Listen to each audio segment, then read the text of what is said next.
Hey, stay tuned for a job search tip sponsored by Career Confidential to help you be the candidate that you want to be and get the job that you deserve.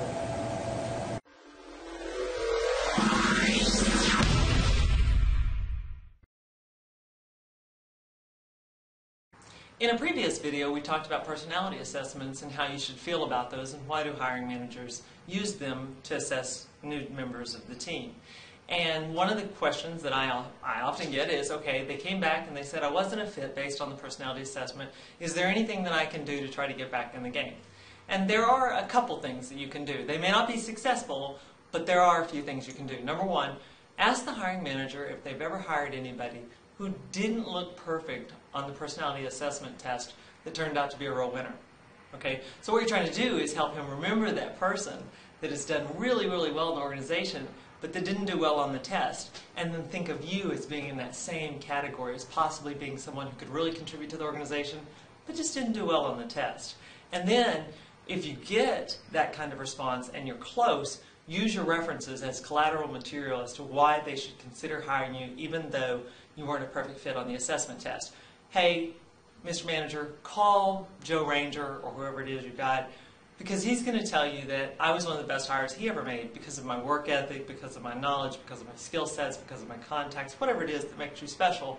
I really would like to encourage you to talk to him. I'll have him call you if you'd like, or I can give you his number and you can call him. But I need you to speak with him to see why I'm such a fantastic candidate and how you don't want to miss me, because I will add to your team, I will add to your organization, I will drive your profitability, I'll do whatever it is that you're supposed to do within your job frame, okay? So you can rebut the assessment test if you can identify that they've hired someone else who did poorly on the test but turned out well in the organization, and then use collateral evidence as to why they should move forward. And then press hard for, based on this, could we move forward? Can I have your commitment that we'll go to the next step? Would you be willing to let me join the organization? I understand that, you know, I have a 90-day time period, a probation period, whatever. If I'm not working out, fire me.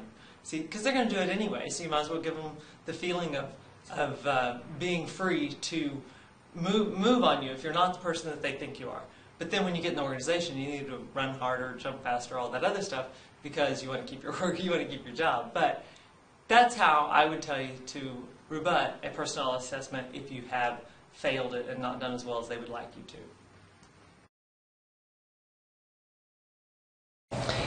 Hey, I hope that you enjoyed the video tip that you just saw. If it was valuable to you and you'd like to receive more of these, just use the link that's here on the video in order to sign up, and we'll send you more of our job search tips via video. And you can use those to become the candidate that you want to be and get the job that you deserve.